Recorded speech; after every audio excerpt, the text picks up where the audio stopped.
DPO ఏమయ్యా జిల్లా బాగలేదు, ఏంటి కారణం?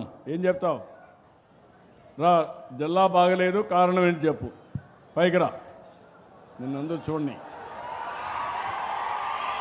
వాయిస్ ఇంటేనే లాభాలు ఇది చూడాలి. సార్ చెప్పు. నమస్తే సార్. గతంలో మనకు అంటే గ్రామ పంచాయతీ నుండి ఓన్ సోర్స్ రెవెన్యూ నాకు అవన్నీ కథలు చెప్పొద్దు సార్. ఇంప్రూవ్ చేస్తాం సార్. ఈ కాన్స్టిట్యున్సీ బాగుంది, రాష్ట్రం బాగుంది, జిల్లా బాగలేదు, అది నీ బాధ్యత. ఇంప్రూవ్ చేస్తాం సార్. మళ్ళా ఈసారి నేను ఆకస్మిక తనిఖీలకు కూడా వస్తా సార్. ఇప్పుడు గౌరవంగా మాట్లాడుతున్నా, రేపు గట్టిగా మాట్లాడతా. బీ క్లియర్, పని చేయించండి. మనందరం కూడా మీకు నేను అండగా ఉంటా, నాకు కూడా మీరు అండగా ఉండండి. ఇద్దరం కలిసి ప్రజలకు అండగా ఉంటాం. ఎవ్వరికి ఎలాంటి ఇబ్బంది లేని పరిపాలన, సుపరిపాలన, ఒక్క రూపాయి అవినీతి లేకుండా చేయాలనేది నా ఆలోచన.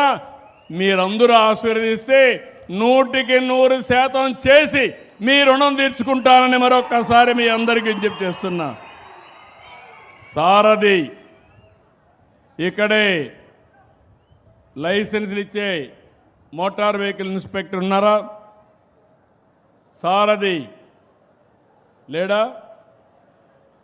లేడు. కలెక్టర్ గారు నోట్ చేసుకోండి, ఆయనకి ఇన్ఫామ్ చేయండి. లీవ్లో ఉంటే ఓకే, రాకపోతే ఎక్స్ప్లెనేషన్ అడగండి. సారథిలో మీరు చూస్తే దగ్గర జిల్లా 69.78 ఉంది, స్టేట్ 69 ఉంది, దానికంటే మెరుగ్గా ఉంది. ఇక్కడ మాత్రం 73 ఉంది. పంచాయతీరాజ్లో SWM అంటే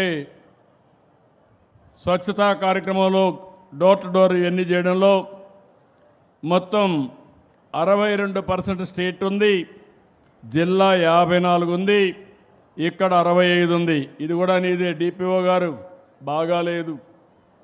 మళ్ళీ చెప్తున్నా, రౌతు కొద్ది గుర్రం.